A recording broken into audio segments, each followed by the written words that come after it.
¿Qué tal amigos? Muy bienvenidos a esta nueva edición del Mesón Constituyente por el Baquedano. Hoy nos vamos a entretener conversando sobre este proceso constituyente con dos candidatos del Distrito 10, con Silvia Izaguirre y Diego Ribó. Hola, ¿qué tal? ¿Cómo estás? Bien, muchas gracias por la invitación. Muchas gracias a ti, Silvia. Muy bienvenido, Diego. Hola, muy buenos días. Oye, partamos primero entendiendo qué es el Distrito 10. Silvia, si nos puedes contar en dos palabras qué comunas componen el Distrito 10 y cómo está la campaña. Tiene que ser 6 palabras porque son 6 comunas. Muy bien. Santiago, Providencia, Ñuñoa, Macul, La Granja y San Joaquín. Son comunas muy diversas, como tú puedes ver, y ha sido una campaña extenuante, interesante. Partimos a las 7 de la mañana en los semáforos y terminamos muchas veces pasadas las 9 de la noche con Instagram Live, conversando con los vecinos. Ha sido sumamente interesante conocer esta diversa realidad que hay en las comunas, y lo más preocupante es la desilusión que tienen las personas respecto de la política. Eso es lo que más me ha preocupado. A mí una de las cosas que más me preocupaba a propósito de este proceso eleccionario que estaba previsto para el 10 y 11 de abril era la alta abstención que se empezaba a fraguar. ¿Cómo crees tú, Diego, que nos va a afectar este cambio de fecha en el proceso? Bueno, primero a los candidatos jóvenes o de mayor desconocimiento, por supuesto que nos afecta mucho. Un mes parado es un mes donde, si ya nos cuesta ir a medios tradicionales, y por supuesto agradecer la entrevista al Baquedano, durante un mes no vamos a poder aparecer en ningún lado. Los más favorecidos de todas maneras van a ser los exministros, los exparlamentarios, los que tienen un renombre y que normalmente son invitados a los medios de comunicación. Entonces, en lo personal nos afecta mucho, pero creo que en esto hay que dejar la bajeza política y esta pelea chica que han empezado los distintos partidos políticos en el Congreso y mirar la situación sanitaria. Y la situación sanitaria demuestra que se requería hacer un cambio y no arriesgar la salud de las personas. Si tenemos a Mañalich y a Isquia Siches de acuerdo en que hay que cambiar la fecha, me parece que es una señal súper potente de que ese era el camino correcto y nos perjudica en términos electorales, pero la prioridad es la salud y por lo tanto tenemos que esperar a que el proyecto que salga del Congreso sea lo mejor posible. Vamos a ver qué sale. Yo estuve hasta muy tarde escuchando la discusión en la sala de la Cámara de Diputados, la comisión conjunta, y se veía ahí que los políticos están demasiado interesados en poder obtener alguna pequeñísima ventaja para poder avanzar. Más de 14 horas legislando, nos encantaría que eso pasase en proyectos mucho más sustantivos que cómo se lleva adelante la campaña. Silvia, cuéntame un poco, ¿tú eres militante RN? No, yo no soy militante ¿No? de RN, no, soy independiente, ¿Ya? pero soy fundadora de un movimiento que se llama Sumamos, que somos ex ciudadanos, que fundamos este movimiento político, Sumamos, y que estamos llevando como candidato presidencial a Sebastián Sichel. Mira qué bien, ¿eh? Sí. ¿Y cómo ha sido este proceso de meterse en la pelea constituyente? A ver, no lo he visto como una pelea. ¿Ya? Ha sido interesante. Yo decidí participar en esto porque he estado en los últimos 2 años trabajando temas constitucionales. Como colectivo quisimos participar y ser candidatos es divertido. Somos un movimiento político, pero que nadie quiere ser candidato a nada. Entonces ahora hubo una oportunidad para participar y colaborar en este momento histórico que estamos viviendo como país, que es la redacción de una nueva constitución. Yo he trabajado estos temas y pensábamos que podíamos aportar como movimiento. Lamentablemente la negociación con los partidos fue una cosa que vivimos, que nos traicionaron, por así decirlo, nos ofrecieron 9 cupos y al final terminaron solamente inscribiéndome a mí y a los otros se enteraron por la prensa el día siguiente que no los habían inscrito. Así que en poco tiempo he aprendido mucho de política, de lo bueno y lo malo. Pasó lo mismo con cabilderos, que yo tengo hartos amigos allí y también de un cúmulo bastante significativo de candidatos finalmente inscribieron a 2. O sea. Y eso es peor todavía porque ellos eran militantes de Renovación Nacional y les tenían asegurado, y además personas súper competentes, cabros que son abogados de la Universidad de Chile, militantes de Renovación Nacional que venían a renovar la política y los dejaron afuera el último minuto. Ojalá que Sichel siga repuntando por sobre Desbordes. Ahí hay una cosa muy interesante que está haciendo Sebastián Sichel y indudablemente lo apoyamos con mucha fuerza. Esperamos invitarlo. Ojalá que repunte por sobre todos los candidatos. Sí, hay que ir de a poco, pero hay que ir viendo hacia dónde va la cosa. Diego, ¿y tu experiencia en este mundo político? Cuéntanos un poco. Sí, bueno, yo primero decir sobre las candidaturas presidenciales que yo apoyo a Elin Matei. No, creo que no estamos en tiempos sin definición. En la UDI están entre Lavín y Matei. Yo apoyo a Elin Matei. Obviamente destaco mucho de las cosas que ha propuesto Lavín, sobre todo en temas de integración social, pero sin embargo tengo una muy buena mirada a Sebastián Sichel. Si fuera el ganador de las primarias, estaría feliz de hacer campaña por él. Creo que representa una derecha renovada, que no viene del ámbito clásico de la derecha tradicional y creo que la derecha tiene que renovarse. Sobre la campaña misma, muy, muy contento. La verdad es que nos ha ido súper bien. La gente lo ha demostrado tanto en las encuestas generales de la convención, pero también en terreno, están buscando renovación política. O sea, lo primero que te dicen, qué bueno gente nueva, qué bueno que veamos gente joven. Y eso es un tremendo apoyo, porque en el fondo uno va a la feria y no te echan como a los políticos tradicionales, que lo he visto literalmente que entren a la feria y le empiecen a gritar y se tienen que terminar yendo. Y lo segundo, también saben que la convención constituyente es algo serio y que requiere preparación, no sé si 100% jurídica, no significa que todos tengan que ser abogados, pero al menos haber dedicado parte de tu vida en términos de generación de políticas públicas. Porque los sueños de las personas los tenemos que transformar en articulados. Entonces tengo la preparación jurídica como abogado de la Universidad Católica, trabajé en el servicio público como Seremi en Medio Ambiente y soy parte de un proceso de renovación política, en el caso mío, de la centro derecha. Entonces eso hace que tenga una muy buena recepción de la gente y tengo toda la fe de que pueda dar la sorpresa, no sé ni qué fecha, pero en mayo, digámoslo. En algún momento hacia adelante, sí. Lo que pasa es que hoy día la carrera presidencial tiene una importancia bastante relevante, porque en la medida que más se corra el proceso eleccionario de la elección de convencionales, vamos a tener claramente a un presidente de la República y a un nuevo Congreso coadyuvando, en el mejor de los casos, en lo que va a ser la redacción de la Constitución. Entonces, hoy día tenemos que centrarnos y empezar a hacer una revisión bastante detallada de los próximos candidatos presidenciales. Nosotros, indudablemente, estamos del lado de Kast, pero el resto nos interesa empezar a entender hacia dónde van a ir. Que además le mandamos fuerza para que se recupere. Porque estamos esperando está mejor. Yo leí por lo menos que estaba mejor, que ya habían sacado esta respiración. Sí, ¿no? entiendo que le sacaron, también. estaba con Sí. de estas mascaritas como de apnea. Silvia, ¿qué cambiarías de la Constitución que tenemos hoy día? ¿Qué cambiaría la Constitución que tenemos hoy día? Hartas cosas le cambiaría a la Constitución que tenemos hoy día. Le cambiaría el sistema político. ¿Matamos a todos los políticos?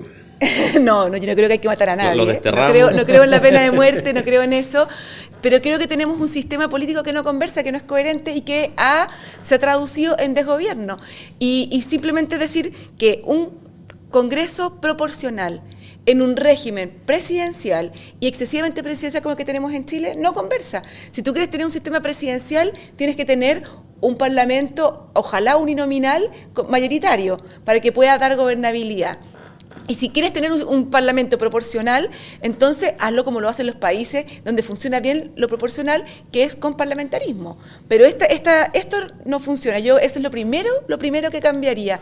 Cambiaría además la excesiva centralización que existe en Chile, desconcentrando el poder. No creo que tengamos que ir hacia un régimen federal, como proponía Messina. Me parece que eso sería una locura. La gente quiere menos Estado, quiere menos burocracia. Imagínate lo que es replicar el Estado en cada una de las regiones de Chile. Sería una locura, pero sí creo en la desconcentración, de manera que podamos fortalecer los municipios, fortalecer los gobiernos regionales para que puedan tomar más decisiones, pero al mismo tiempo tienes que elevar la fiscalización a esos recursos de cómo se gastan ahí y tienes que fiscalizar también más transparencia. ¿Y ese régimen político cuál prefieres tú? ¿Parlamentarismo o presidencialismo? A ver, a mí, desde un punto de vista teórico, me gusta mucho más el parlamentarismo y viví en Alemania y lo viví y me gusta mucho, pero yo no creo que Chile tenga la idiosincrasia, ni la historia, ni la tradición para tener un régimen parlamentario. Pero creo que podríamos avanzar hacia un sistema semipresidencial. Y me gusta mucho lo que están proponiendo algunas personas de ir a un sistema uninominal para elegir a los representantes parlamentarios.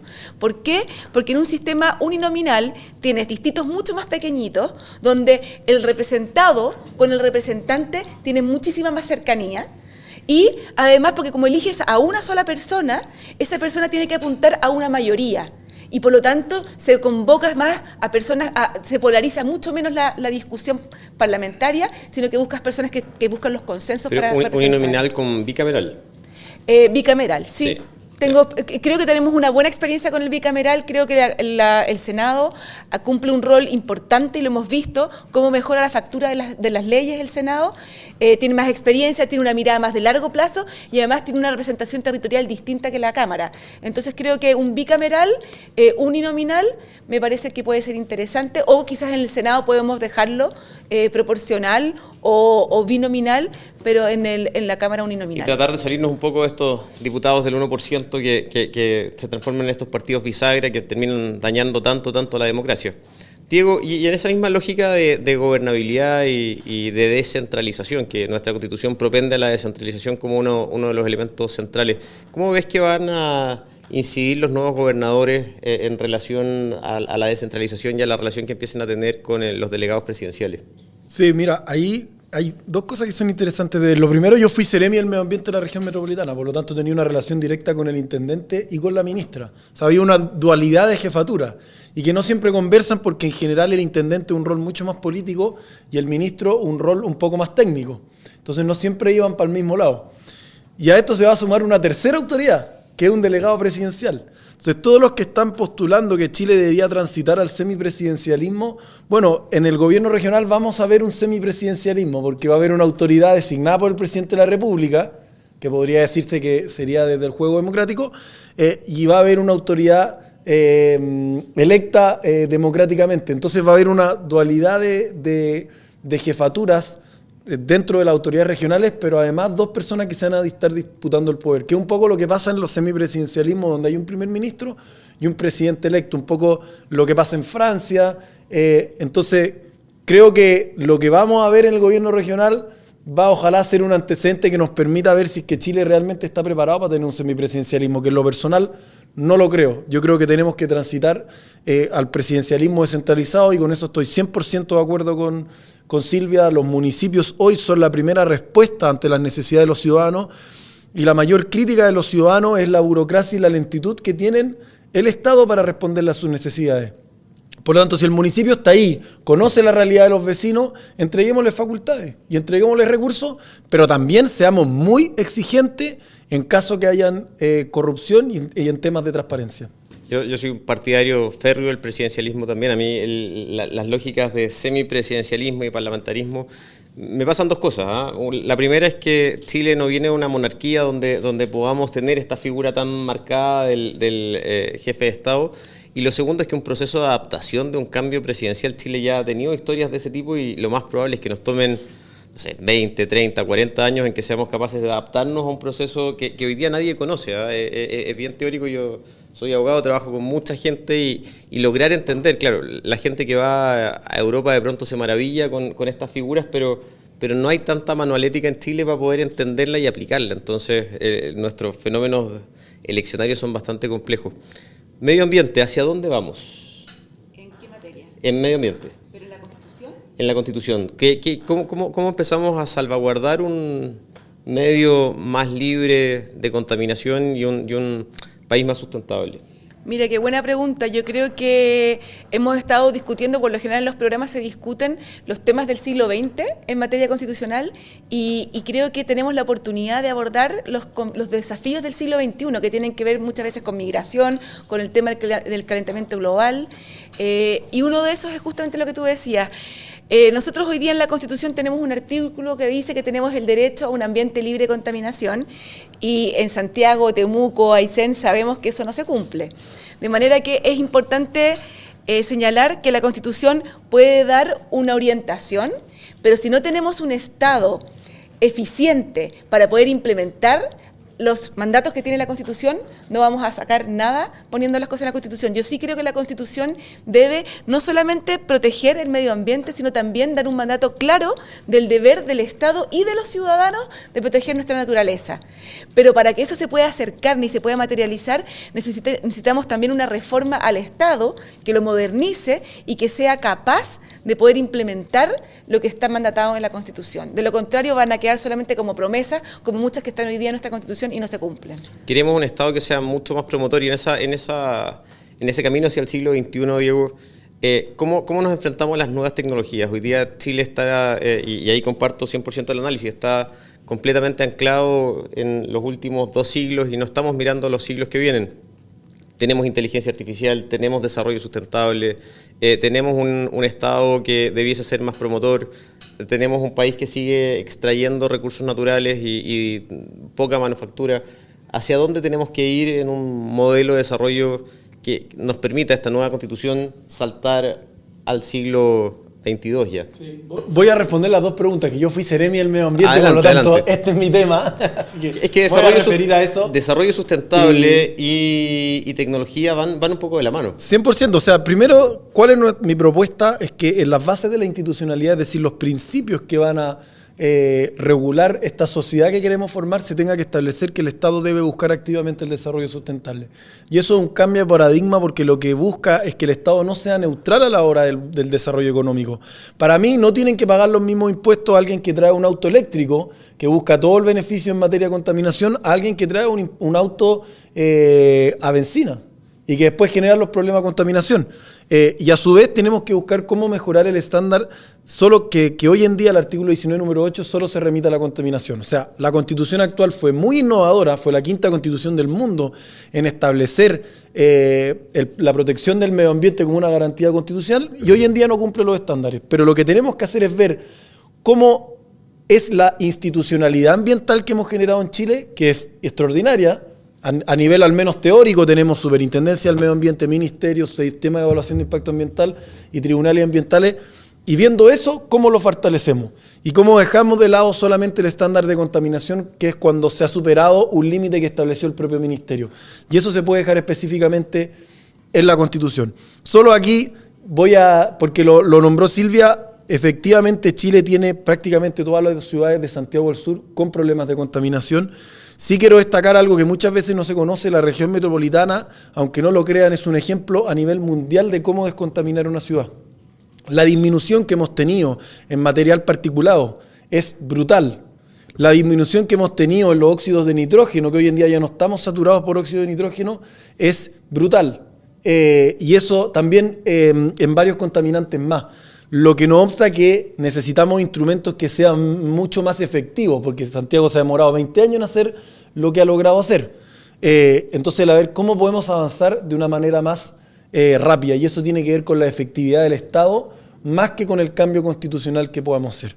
Y obviamente eso va linkeado con el desarrollo, y ahí solamente cierro con lo que se llama la economía del bien común. Para mí el Estado, tanto como el desarrollo sustentable, tiene que promover aquel desarrollo económico que vaya de la mano con los objetivos que el Estado se ha ido poniendo. Que uno de ellos es sustentable, pero tiene que haber otros muchos más, porque eso es buscar activamente el bien común. Ahora, hay un problema ahí de conjugación del bien común, de la sustentabilidad ambiental y de la paralización de los proyectos. O sea, hoy día estamos con un problema allí que el Estado está demasiado ensimismado quizás en la burocracia, porque si no empezamos a compatibilizar estas dos cosas de manera relativamente ordenada, la paralización que estamos viendo hoy día en grandes proyectos y en otros no tan chicos empieza a ser muy dura. ¿Cómo ves este equilibrio entre desarrollo sustentable y crecimiento económico, que es una dualidad más o menos recurrente?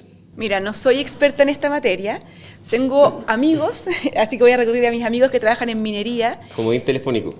Sí, bien poco profesional, pero bueno, es lo que sé. Ellos me dicen que ellos han trabajado en proyectos de minería en Sudáfrica, han trabajado en proyectos mineros en Australia y en Chile.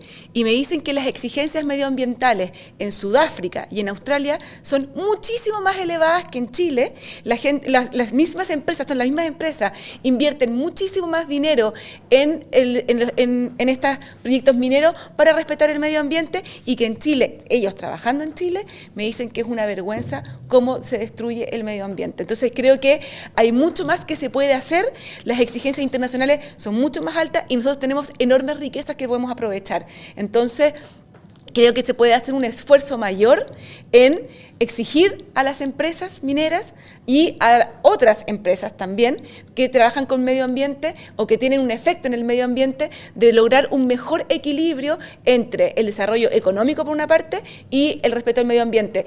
Si tú me dijeras que estamos en la vanguardia y que estamos exigiendo más que los países desarrollados, yo te diría que estamos en un problema. Pero cuando las mismas empresas tienen un estándar A para Australia, un estándar A para Sudáfrica y un estándar Z para Chile, no me parece. ¿Ese será un problema, Diego, de legislación, de aparato estatal? Porque efectivamente subir los requisitos a las empresas no es un gran problema. El problema es no tener claridad respecto de cómo se opera. Hoy día toda la institucionalidad ambiental, si bien es cierto, es bastante robusta, lo que termina pasando es que te empiezas a enredar entre un montón de actores que terminan arbitrando el proceso y frenando proyectos. O sea, yo también lo he discutido con muchos empresarios que se dedican a grandes proyectos y me dicen, oye, dame el estándar y si lo cumplo lo hago. Pero de pronto ese estándar, cumplido que fuere, los tribunales comienzan a políticamente bajar proyectos. Yo creo que por ahí va. Eso es 100% cierto. Finalmente lo que nos piden los inversionistas es seguridad jurídica. Dime qué es lo que puedo hacer y yo lo hago. Si no puedo, no lo hago. Pero lo peor es cuando yo pierdo todo el tiempo y plata en inversión para que, terminado el proyecto, como pasó en la minera del norte, me lo bajen. Porque eso no tiene ningún sentido. Entonces lo que nosotros tenemos que mejorar esa institucionalidad ambiental. Y eso se puede hacer de millones de maneras. El problema hoy en día es la falta de certeza jurídica para los inversionistas. Pero también hay otro punto que es importante que lo nombraste. ¿Cómo compatibilizar desarrollo económico con medio ambiente? No solamente es compatible, puede generar incluso mucho mayor desarrollo. Imagínense la cantidad de inversión que requiere el mundo solo para cambiar las matrices energéticas de todos los países del mundo. Porque todos tienen termoeléctrica. Imagínense la cantidad de inversión que significa eso. Es una proyección de crecimiento brutal. Pero hay que establecer las reglas claras para que vengan los inversionistas. Afortunadamente, en materia de energías renovables no convencionales, Chile tiene las reglas claras y por eso han venido ciertos inversionistas. Y en otros temas donde no las tenemos, nos hemos ido quedando atrás y los inversionistas han preferido a ir a otros países. Entonces ese es un mito, que el desarrollo económico se opone al cuidado del medio ambiente. Es más, siempre que tú tomas una medida medioambiental va a haber alguien afectado y alguien beneficiado. Cuando prohibimos las bolsas plásticas, la Asociación de Plastiqueros estaba indignado que esto afectaba a la economía, que se quedaban muchos sin empleo, y los que hacían bolsas reutilizables saltaban en una pata porque iban a vender como locos. Entonces el Estado finalmente no puede ser neutral y tiene que ir decidiendo. Y las cosas como se hacían como antes ya no se pueden hacer. Y eso genera una tremenda cantidad de oportunidades y negocios que antes se hacían, hoy en día ya no se permiten. Como ha sido con el petróleo, que se ha ido dejando atrás por ir tomando la electricidad. Ahora en el petróleo quizás lo que falta es una decisión un poco más audaz. Buena parte de los hidrocarburos que consumimos los ciudadanos están sujetos a una carga tributaria bastante dura. Y cuando vamos al mundo de la industria, esos impuestos específicos desaparecen. Y en el diésel también. El diésel hoy día, un tercio del parque automotriz en Santiago es el diésel, que es mucho más contaminante incluso que el petróleo, que el Euro 6, que es la exigencia medioambiental para los autos. Y el mundo minero no paga el impuesto tampoco. Bien compleja esa realidad. Nosotros seguimos siendo un país extractor de materias primas. ¿Cómo avanzamos hacia un país que logre producir materias de bienes productivos ya terminados? A ver, hay países que son también, que tienen una base de extracción, como por ejemplo Nueva Zelanda, que vive de sus recursos naturales y son países desarrollados con altos estándares de vida. Por lo tanto, yo creo que podemos ser un país que vive de sus recursos naturales, pero lo hace bien. Yo creo que no necesariamente tenemos que pasar a ser un país industrializado para poder tener un estándar de vida de país desarrollado. Pero en segundo línea, creo que meterle tecnología a nuestros recursos naturales es clave para subir su valor y para hacerlo también sustentable con el medio ambiente. Lo estamos haciendo con el cobre verde, lo estamos haciendo con la exportación de hidrógeno verde. Como país hemos avanzado mucho también en las energías renovables. Creo que tenemos un gran desafío ahí y me parece clave para eso educación, inversiones en investigación y innovación. Creo que eso es clave y ahí estamos. Yo diría que en educación hemos avanzado como país mucho. Siempre se habla de lo mal que estamos en Chile en la educación. Chile hoy día es el puntero de la región y es de los países que más ha avanzado en los últimos 25 años en la OCDE en términos de calidad de su educación. Estábamos muy abajo, por lo tanto era fácil avanzar, ¿verdad? Pero lo ha hecho, otros países no lo han hecho. El primer enfoque en educación fue cobertura y ahora estamos en calidad. Ahora estamos en calidad. Muy poca cobertura. había muy poca cobertura, ahora estamos en una amplia cobertura. También. Tenemos infraestructura bastante buena. Sí, pero hemos avanzado bastante en materia de educación, aunque la gente no lo quiera ver, pero es así lo dicen los datos empíricos, pero donde estamos muy, muy débiles a nivel internacional es lo que invertimos en investigación e innovación. Yo creo que ahí tenemos un gran déficit, porque si tú quieres meterle tecnología al desarrollo económico y a los recursos naturales, tienes que hacerlo en alianzas con las universidades, en alianzas con la industria, invirtiendo mucho en investigación. Royalty minero, Diego. ¿Cómo ves este proyecto que se está discutiendo hoy día sobre subir la tributación de la minería y los procesos extractivos? Bueno, primero, ahí hay dos cosas muy importantes que decir. Lo primero, lo considero gravísimo que los parlamentarios estén violando flagrantemente la Constitución. Lo están haciendo con el 10%, lo están haciendo con el royalty minero, se está incumpliendo la iniciativa exclusiva del presidente en esta materia, y eso es muy grave. Porque lo que busca precisamente una Constitución al establecer las reglas del juego es evitar la arbitrariedad de parte del Estado. O sea, tuvimos un presidente del Senado que habló de un parlamentarismo de facto, una presidenta del Senado que dijo que iba a ser vista gorda de la Constitución o el sacrilegio de la Constitución, un expresidente de la Cámara de Diputados que dijo una frase súper similar, que basado en un ímpetu de justicia, que la definió él mismo, porque no es que haya una definición de justicia que él pudo tomar, necesitaba saltarse la Constitución. Entonces yo no entiendo que ellos mismos que impulsen una nueva Constitución no respeten la actual. O sea, más allá de lo que estén imponiendo, es muy que los parlamentarios no respeten la Constitución actual. Porque después, ¿por qué el presidente de la República hoy en día entonces tiene que respetar al Congreso? ¿Por qué no va y simplemente suspende las elecciones de un decreto? Y dice, bueno, si los parlamentarios no respetan la Constitución ni mi facultad exclusiva, ¿por qué yo tengo que respetarla? Y con eso no estoy defendiendo que el presidente Piñera lo haga, todo lo contrario. Estoy simplemente resaltando la obligación que tienen los parlamentarios y el presidente de la República de respetar las reglas del juego, porque esas son las bases del juego democrático. Sobre el royalty en particular, además, no es un royalty propiamente tal, porque el royalty es un impuesto a la extracción. Y en este caso lo que estás haciendo es poner un impuesto al precio como muy alto que está teniendo hoy en día el cobre en este ciclo positivo. Entonces, además están vendiendo humo porque no es realmente un royalty. Yo no tengo problema en discutir el tema impositivo, pero me parece que hay que hacerlo bajo las reglas del juego existente. Por lo tanto, los parlamentarios no pueden hacer ese proyecto de ley y a mí me parece que es inconstitucional. Oye, y para ir cerrando, en esta misma lógica que acaba de decir Diego, tenemos pugnas permanentes hoy día entre dos poderes del Estado. ¿Qué función o qué falla le estás viendo al tercer poder del Estado, que es el que debiese trabajar estos pesos y contrapesos? Porque cuando tienes a un Senado haciendo lo que quiere o a un presidente haciendo lo que quiere, como que falta este tercer poder que es el Poder Judicial y el Tribunal Constitucional como un único ente, dependiendo en qué materias, porque de pronto estas lógicas de peso y contrapeso se van equilibrando, ya sea por la Corte Suprema o por el Tribunal Constitucional, y en algunos países por un tribunal único, digamos, de casación alto, pero hoy día no vemos mucha acción allí. ¿O tú sí crees que hay en el Poder Judicial una acción que contribuye a la gobernabilidad? A ver, el Poder Judicial, de lo que yo he podido ver en la Corte Suprema, la tercera sala, también ha pasado a llevar las separaciones de poderes, ya ha hecho legislación, o sea, no está solamente aplicando la ley, sino que está haciendo legislación. También me parece grave en esa materia y debiésemos, ojalá, abordar estos problemas en la próxima Constitución para que de verdad haya en Chile separación de poderes. Ahora, tenemos una figura que es el Tribunal Constitucional, que por lo menos, hasta donde yo entiendo, es el encargado de resguardar el equilibrio de poderes entre el Parlamento y el Ejecutivo, ¿ya? Pero es una instancia política y muchas veces el costo político de recurrir al tribunal para poder zanjar este dilema es tan alto que a veces el Ejecutivo, el presidente o el Parlamento han preferido no tener que recurrir a él por los costos políticos que trae. Y eso es pasar a llevar las reglas más básicas de la democracia. Entonces creo que es fundamental, o sea, si no vamos a respetar las reglas del juego básico democrático, no estamos viviendo en un Estado de Derecho. ¿Y qué es un Estado de Derecho? Un Estado de Derecho donde los ciudadanos sabemos cuáles son nuestros derechos y tenemos las instancias para poder hacer que se respeten. Y cuando digo ciudadanos, digo el empresario que quiere invertir en minería, digo el agricultor y digo los ciudadanos. Cuando las instituciones del Estado empiezan a actuar de forma arbitraria, sin apego a la ley, estamos en tierra de nadie y eso no es la democracia. Y creo que es gravísimo. Hoy día estamos muy en tierra de nadie. Uno de los grandes problemas que ha tenido el Tribunal Constitucional ha sido precisamente la politización a la que lo han llevado. Hoy día claramente está demasiado cuoteado y no hay demasiada meritocracia dentro del mismo tribunal, y eso hace que de pronto sus fallos dejen de tener autoridad y estemos en el terreno en el que estamos. Yo les quiero agradecer muchísimo el haber compartido estos minutos con nosotros. Hay demasiados temas para tocar.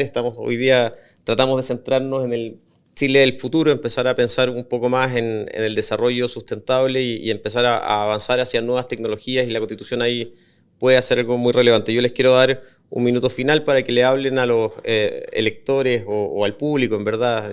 Ya no sabemos si vamos a poder hablar de electores en los próximos días, pero les cuenten cuál es su proyecto y en qué están pensando para la nueva Constitución. Diego, por favor. Bueno, a los vecinos de San Joaquín, Macul, La Granja, Santiago, Providencia y Ñuñoa, quiero invitarlos primero a que vayan a votar. No sé cuándo, pero que vayan. Vamos a definir ya la fecha, probablemente en mayo, porque este proceso es demasiado trascendente. Tenemos la opción de que Chile tome las reglas de la democracia para saltar a ser un país desarrollado y no nos quedemos en la mediocridad de Sudamérica. Y si van a votar, ojalá también lo hagan por gente nueva, por gente que no ha ejercido cargos políticos, porque vamos con una actitud diferente. Yo no soy el único, hay varios más. Silvia también representa eso. De no haber tenido un cargo político y no estar en esta disputa permanente del poder, sino que vamos con toda la humildad y honestidad a tratar de generar los acuerdos necesarios para que Chile salte al desarrollo. Y si van a votar por gente nueva, ojalá me consideren, porque creo por ser un buen aporte, tengo el conocimiento jurídico, tengo las ganas y la juventud necesaria, y me he recorrido la mayor parte posible de un tremendo distrito para escuchar a los vecinos y llevar sus necesidades. Así que el próximo 15 o 16 de mayo espero voten XP17. Silvia, por favor. Al igual que Diego, voy de candidata a constituyente por Ñuñoa, Macul, La Granja, San Joaquín, Santiago y Providencia. Creo que estamos viviendo un momento histórico. Tenemos la oportunidad como país de construir una nueva constitución. Eso implica riesgos porque puede salir mal, pero también implica una oportunidad, que es hacerlo mejor, es tener una mejor constitución de la que tenemos hoy día, una constitución que nos considere y proteja a todos, sin excepción, no una constitución que excluya a personas, sino que nos considere a todos, una constitución que nos entregue un mejor Estado, mucho más eficiente, descentralizado, donde nosotros también podamos tener mayor posibilidad de injerencia, que profundice la democracia para que los ciudadanos puedan incidir más en la toma de decisiones, un Estado que dé gobernabilidad con un nuevo sistema político, un Estado que garantice un nivel básico de vida para que las personas efectivamente puedan ser libres, dado que la libertad también depende de las condiciones materiales de las personas. Tenemos este desafío, no es evidente que vaya a resultar bien, pero para eso es fundamental elegir a personas que estén dispuestas a ir a dialogar, a respetar al que piensa distinto, a sentarse en esa mesa con el que piensa distinto y respetarlo, no porque hay que respetarlo, sino porque valoramos la diferencia de opinión, la diversidad. Y a través de ese diálogo buscar los acuerdos. Me parece que esa es la condición más básica de la democracia y es la condición que va a permitir tener una nueva constitución exitosa. De lo contrario, si prima la polarización, vamos a terminar igual que nuestro Congreso hoy día, en el peor de los mundos. Así que los invito a votar por el diálogo, por el respeto, por una nueva constitución y por una oportunidad para este país. Voten Silvia Izaguirre, soy el número 14.